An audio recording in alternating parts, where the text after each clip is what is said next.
자, 간밤에 뉴욕 증시는 뭐 다들 아시는 것처럼 뭐 하락을 했습니다. 하락을 했는데 일단 주요 이슈들부터 한 번씩 하나씩 좀 살펴보겠습니다. 뭐 오늘 시장에서 이제 가장 이제 하락을 하게 만들었던 원인은 요거죠. 블레이너드 이제 연준 이사였다가 지금 이제 부의장 지명자죠. 그래서 이제 이분이 이제 매파적으로 발언을 하면서 시장이 많이 하락을 했습니다. 사실 이제 이분은 원래 이제 우리가 알고 있는 약간 이제 강성 비둘기지 않습니까? 뭐 에반스 총재랑 뭐 거의 쌍벽으로 이룰 만큼의 굉장히 이제 비둘기죠. 굉장히 뭐 카시카리 총재 뭐 이런 분들처럼 굉장히 이제 좀 비둘기인데 근데 이제 이분이 오늘 이 연설을 통해 가지고 굉장히 좀 매파적인 발언을 하면서 요게 조금 이제 시장에 좀 영향을 줬습니다. 뭐 일단 가장 먼저 이제 시장이 좀 주목했던 건 요거죠. 이제 5월달 이제 QT 이제 빠른 속도로 축소를 하겠다라는 건데, 물론 이제 뭐 이거 모릅니까? 뭐 다 알죠. 시장에서 이 부분은 다 알고는 있는데, 시장이 여기에 좀 강하게 이제 반응했던 거는 이거죠. 이제 빠른 속도로 하겠다. 그리고 이 입이 뭐 예를 들어 뭐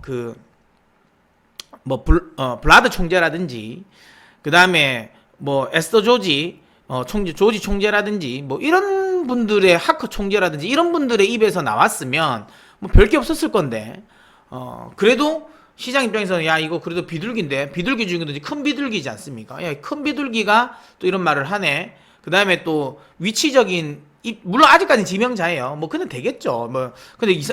근데 생각보다 조금 이제 이 지명을 이 통과를 청문회 통과가 생각보다는 좀 지연되는 것 같긴 한데, 어쨌든 그 위치적인 입장도 있고 뭐 그러다 보니까 여기에 요 빠른 속도에 이분이 말한 이 빠른 속도라는 거에 조금 더 반응한 것 같아요. 그리고 그 말을 한 게 블레이너드 부의장 지명자다. 이게 이제 시장이 좀 반응을 많이 한 것 같은데요.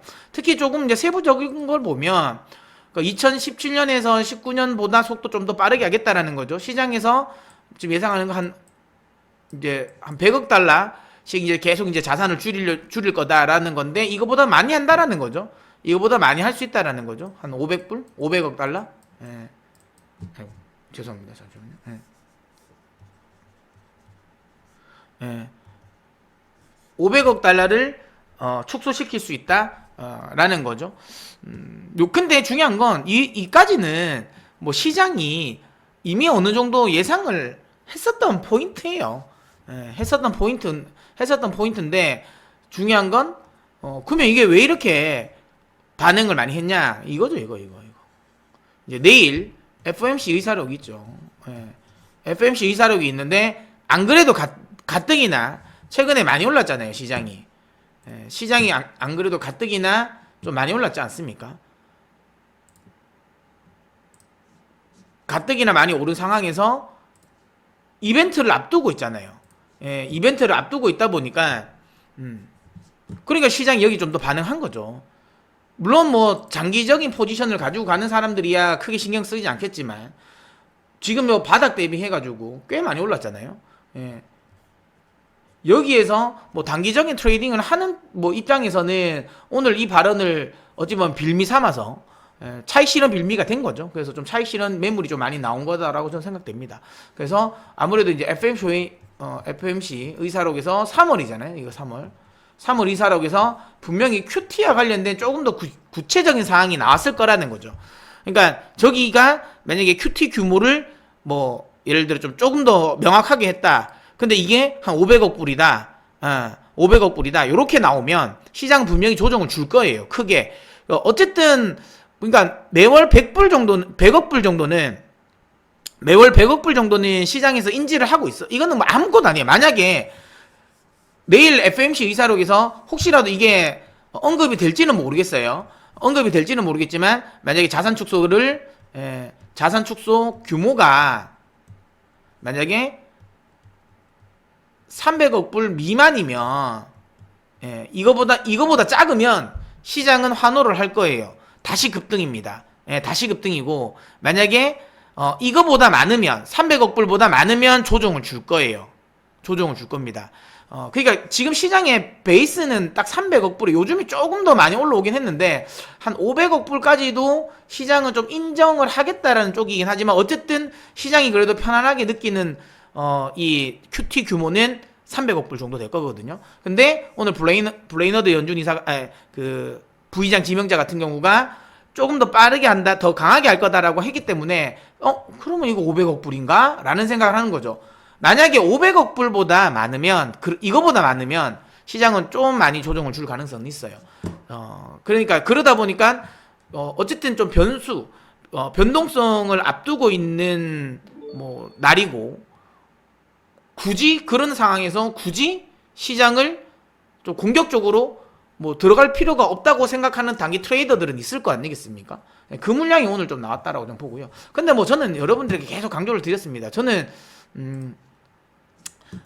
나스닥은 지금은 이번 주는 저는 조정을 줄 거라고 이야기를 드렸지 않습니까? 그래서 기본적으로 14,000까지는 한번 눌릴 수 있다. 그러니까 이렇게 눌리는 건 굉장히 지극히 정상적이고 오히려 눌리는 게 좋다.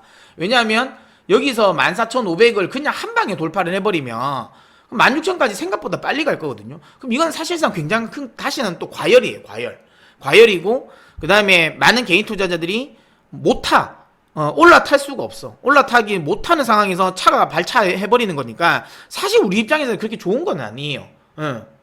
사실 그렇게 좋은 건 아닌데, 좀 눌려주는 게 좋습니다. 근데 또 이렇게 눌리면 또 약세론자는 또 나오죠. 지금까지 올라온 건 뭐 베어마켓 랠리다, 데드캣 바우스다, 뭐 이런 이야기가 나오는데, 저는 다 뭐, 그건 다 또 헛소리라고 생각하고 있습니다.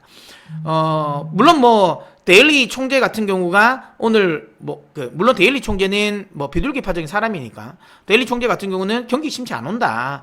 경기 침체 안 온다. 뭐 이런 식으로 이야기를 했는데, 저는 계속 이야기 드립니다. 스태그플레이션에 대한 우려감은 분명히 그러니까 없다고 저는 생각해요. 지금은 미국은 안 나온다. 지나친 우려감이다라고 보고요. 그거가 반영된 게 저는 이 가격대라고 보기 때문에 이렇게 이 가격대라고 보기 때문에 이 가격을 전 다시 볼 가능성은 크지 않다. 그렇게 생각하니까 지금 자리에서 경기 침체가 장기화된다. 그러니까 뭐 예를 들어 일시적인 둔화는 있을 수 있겠죠. 우리 흔히 말하는 뭐 연착륙 아니면 뭐 슬로우다운이 나올 수는 있겠지만 중요한 건 그게 장기적으로 경기 침체가 나올 것이냐, 이 부분은 아직 멀었다. 제가 이전에도 설명을 드렸지만 여전히 지금 미국의 성장률 자체는 그렇게 낮은 성장률은 아니고, 그 다음에 특히 잠재 성장률이 이전에 비해서 꺾인 게 아니에요. 마이너스로 돌아선 게 아닙니다. 여전히 잠재 성장률은 플러스로 전환되어 있는 상태이기 때문에 여기에서 뭐 경기 침체에 대한 우려감을 한다, 장기적인 경기 침체에 대한 우려감을 한다, 이건 아니다. 그러면 장기적으로 경기가 침체하지 않는다는 것 자체가 주가가 장기적으로 대세하락으로 접어들 가능성은 크지 않다라고 봐야 되는 거겠죠. 그래서 전 지금 구간에서는 여전히 상방이 맞다라고 보고, 오늘 조정 나온 거는 이벤트 전에 이벤트를 앞두고 차익 실현 매물이 나왔다. 뭐 그 빌미는 블레이너드 연준 이사가 한 건데, 이게 근데 그렇게 나쁘게 무조건 나쁘게만 볼 것이냐, 뭐 그건 아니에요. 이야기 드린 것처럼 이 정도까지는 원래 14,000까지는 나스닥 기준 14,000까지는 원래 좀 조정을 줄 만한 구간이고, 조금 더 여유를 둔다면 13,800까지도 우리는 뭐 그냥 이거는 눌림목이라 볼 수 있는 수준의 조정이다. 오히려 이렇게 한번 이 저항대에서 한번 눌렸다가 가는 것도 저는 나쁘지 않다고 보고 있습니다. 그래야지 우리가 또 추가 매수를 좀 할 수 있는 기회를 또 주고 가는 거잖아요. 어쨌든 그렇게 본다라고 보면 되고, 그렇게 나쁘지 않다라고 보면 될 것 같고요. 여기서 이제 보면 또 하나는 이거죠. 이렇게 이 블레이너드 잠깐만 연준 이사라고 부의장 지명자가 발언을 하면서 요게 장단기 금리 차가 다시 역전 현상이 완화가 됐어요. 10년물이 급등을 했죠. 10년물이 급등을 하면서 장단기 금리차 역전 현상이 완화가 되었습니다. 이게 완화가 되었고, 뭐 표를 살짝 보면 여기 보시면 지금 10년물 금리가 다시 강하게 튀었어요. 강하게 튀었고, 지금 뭐 한 2.5%까지 올라왔고, 그 다음에 여기 보면 이제 2년물 금리 2년물 금리 같은 경우는 2.52, 좀 살짝 한동안 좀 이게 역전 현상이 보였던 부분이 지금 좀 풀렸어요, 살짝. 근데 제가 이거는 뭐 이전에도 계속 설명을 많이 드렸습니다. 이제 뭐 하여튼 이제 입이 아픕니다. 장단기 금리차 역전, 이거는 뭐 진짜 지금 현재 나오는 거는 아무것도 아니다. 이거는 예전에 장단기 금리차 역전 나왔던 현상과는 다르다라고 설명을 많이 드렸죠. 이거는 뭐 연준의 뭐 QE 때문에 10년물이 상대적으로 더 내려왔던 거고, 그다음에 실질적으로는 2년물 같은 경우는 또 금리에 좀 더 민감하니까 지금은 시장이 통화정책에 민감할 때니까 그러니까 생각보다 더 많이 민감하게 반응을 한 거고, 그래서 단기적으로 조금 수급적인 불균형, 그 다음에 센티멘탈에 대한 센티멘탈 부분 요런 게 반영되면서 순간적으로 장단기 금리차가 역전된 거지, 뭐 이게 추세적으로 가진 않을 거다, 5월 달에 QT를 또 하게 되면 다시 벌어질 거다, 다시 이제 스티프닝해질 거다, 이거 설명드렸고, 그 다음에 실제로 보는 거는 우리는 3개월물이나 10년물이 맞다. 왜냐? 은행들은 실질적으로 조달금리는 3개월물 미만이니까 초단기 금리로 보는 게 맞다. 뭐 이렇게 제가 설명을 많이 드렸습니다. 뭐, 예. 그러니까 뭐 이건 더 이상 설명 안 드려도 여러분 다 이해하시겠죠. 어쨌든 근데 시장에서 어쨌든 자꾸만 2년물 10년물 이야기를 하니까 또 볼 수밖에 없는데, 이것도 이제 살짝 좀 완화가 됐다라는 거죠. 오늘 브레이너드 이 부의장 지명자의 발언으로 인해 가지고 요 부분은 좀 긍정적으로 시장이 좀 반영을 했다라고 보시면 될 것 같고요. 뭐 계속 강조드립니다. 5월 이후에 QT가 특히 또 이렇게 빠르게 진행이 된다라는 거는 지금 오늘 보여준 것처럼 10년물 금리가 더 급등할 수 있는 부분이고, 그러면 경기 침체에 대한 우려감이 반영됐던 지금의 일드 커브 같은 경우는 이제 플래티닝 하는 것보다는 좀 스티프닝해지겠죠. 예, 뭐 그런 것들. 그래서 그런 부분이 여전히 뭐 경기 침체나 아니면 뭐 주식 시장에 뭐 예를 들어 뭐 이 하락을 불러일으키는 요인은 저는 아니라고 보고 있으니까 너무 걱정하지 마셔라. 아직까지 저는 우리에게는 1년이라는 시간이 있어요. 그냥 최소 1년. 1년 동안은 아직까지는 저는 대세 하락을 걱정할 장은 아니다라고 봅니다. 상승 쪽 여전히 아직까지는 대세 상승 속도와 각도의 차이일 뿐인 거지, 방향성은 상방이 맞다. 최소한 1년 이상. 근데 뭐 이게 좀 여차에서 좀 조정도 좀 적당히 주면서 숨고르기만 잘하면 이게 상승세는 2년까지도 갈 수 있다고 저는 보고 있고요. 만약에 이게 이제 그런 거 없이 너무 급하게 허겁지겁 올라가 버리면 1년 미만일 수도 있습니다. 그래서 저는 오히려 허겁지겁 올라가는 게 별로라고 생각하고 있죠. 그래서 지금의 이런 조정들은 괜찮다, 이렇게 이야기 드립니다. 어쨌든 이렇게 되면 시장은 뭐 오늘 반응한 것처럼 오늘 이제 우리 시간으로 내일이죠. 내일 새벽에 있을 FOMC 의사록을 좀 주목할 거고, 이 FOMC 회의 결과에 따라서 좀 시장은 또 변동성이 있을 수 있다. 근데 저는 뭐 지난주에도 이야기 드렸잖아요. 우리는 이번 주는 조정 줄 수 있는 구간이고, 그래서 제가 생각하는 건 이번 주에 우리가 현금 남아있는 거 다 매수를 하자. 다 매수를 하자. 이런 쪽으로 계속 이야기 드리고 있는 겁니다. 이야기 드리는 거고, 그래서 이제 제가 계속 이제 국내 주식 비중에서 좀 덜어서 이제 미국 주식 쪽으로 계속 이제 옮겨 놓으십시오. 어쨌든 이번 주 금요일까지 마무리할 겁니다. 미국 주식은 어제도 설명드렸지만 4월 달은 이번 주를 지나면 전 특별하게 조정을 줄 만한 건 없어요. 특히 이번 주가 지나면 이제 본격적인 실적 시즌이잖아요. 본격적인 실적 시즌이니까 그러면 저는 상승한다고 봅니다. 그러니까 그리고 실적 시즌 전에 좀 일단 살짝 눌렸으니까 뭐 거기에 대한 지수에 대한 부담도 좀 덜 할 거고, 그 다음에 뭐 이 4월 한 넷째 주 정도부터는 또 본격적으로 빅테크 기업들이 또 실적 발표를 할 거고, 이런 것들에 대한 기대감. 실적 나쁘게 안 나올 것 같아요. 실적 괜찮게 나올 것 같거든요. 금융주는 조금 애매할 수 있을 것 같은데 사실 빅테크 기업들은 여전히 괜찮을 것 같습니다.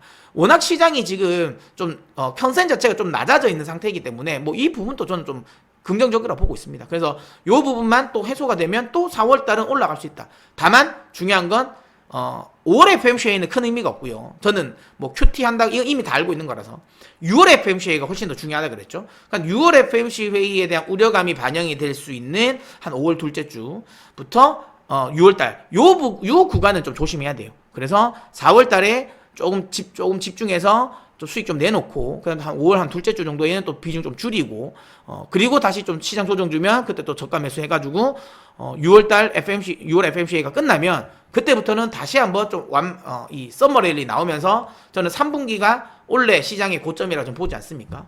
그 흐름이 좀 유지되고 우리가 그때 좀 상승을 조금 더 만끽하지 않을까, 그렇게 생각합니다. 그래서 어쨌든 4월 달 이번 달에 어쨌든 고비는 내일일 것 같고요. 내일까지 조정 주고 뭐 조금 더 가면 한 목요일까지 조정 주면 그 다음부터는 특별하게 조정 저는 안 줄 것 같거든요. 그래서 우리가 만약에 저가 매수를 한다면 내일 이번 주가 저는 제가 보기엔 좀 기회인 것 같습니다. 그래서 좀 적극적으로 대응을 하면 될 것 같다. 이렇게 이야기 드리도록 하겠고요. 그 다음에 이제 유럽이 뭐 러시아산 석탄 수입을 뭐 금지했다 뭐 이런 건데 뭐 큰 의미는 없습니다. 예, 큰 의미는 없고 특히 이제 이 석탄은 대체제가 많아요. 유럽이 대체할 때가 많습니다. 그러니까 유럽은 가까워서 러시아산을 쓰긴 했는데 사실상 석탄 자체가 뭐 이 가스처럼 뭐 파이프라인으로 나오고 이런 것들이 아니기 때문에 어차피 캐리어로 운반하는 거라서 뭐 인도네시아나 호주 쪽으로도 돌릴 수는 있어요.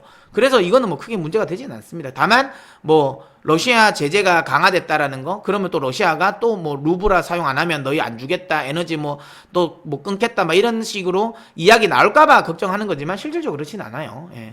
이건 너무 걱정 안 하셔도 되고. 그 다음에 뭐 오늘 경제 지표 나왔는데 사실상 뭐 ISM 제조업 지표보다는 조금 그 우리가 중요도는 떨어지지만 ISM 서비스업 지수가 나왔는데 호주로 나왔어요. 괜찮게 나왔습니다. 여기 보시면 일단은 여기 이제 지난달보다는 올랐죠. 예, 지난달보다는 한 1.8포인트 올라서 58.4.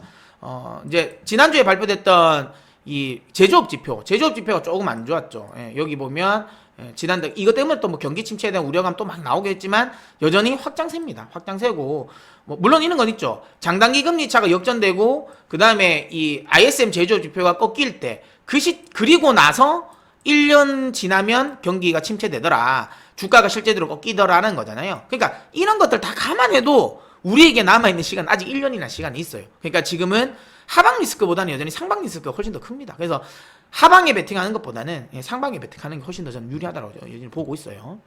어쨌든 서비스업 관련 부분은 괜찮게 나왔고 뭐 주목할 만한 거는 일단 신규 주문이 좀 늘어났다라는 거, 신규 주문이 늘어났다라는 거고, 다만 뭐 오늘 또 막 약세론자들 이런 거 많이 이야기 하더라고요. 야 근데 가격 많이 올랐잖아.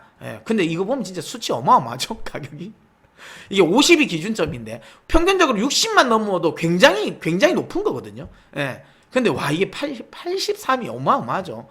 근데 어쨌든 올랐잖아 하지만 오름폭은 그래도 0.7%니까 다른 품목들 대비해서는 그렇게 크게 막 우려할 수준 정도는 아닌 것 같다라고 보고요. 그 다음에 이제 고용 관련 부분이 또 호조를 보였다라는 거, 뭐 이런 것들 뭐 저는 개인적으로 또 나쁘지 않게 생각을 합니다. 그래서 이런 것들 뭐 전반적으로 보면 이제 오미크론이 좀 이제 마무리 단계, 미국은 마무리 단계로 넘어가면서 이제 조금 이제 일할 사람들은 좀 일하고 그런 것 같아요.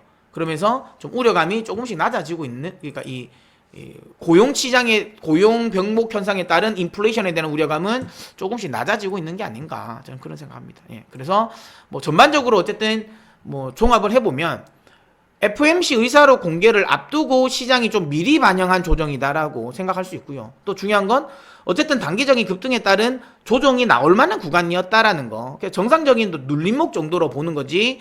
이게 뭐 베어 마켓 랠리의 이 마침표다. 아니면 뭐 뭐죠? 그거 뭐 데드캣 바운스다. 뭐 이런 식으로 생각할 필요는, 저는 확대 해석할 필요는 없다라고는 보고 있습니다. 다만 내일 FOMC 회의 결과에 따라서는 시장은 며칠 정도는, 몇 개월의 일 정도 더 조정 줄 수는 있다. 하지만 이번 주가 지나고 본격적인 실적 시즌이 돌아오면 시장은 다시 반등을 할 거다. 그래서 이번에 조정을 주면 매수의 기회로 우리는 좀 활용을 해야 된다라고 이야기 드리고요.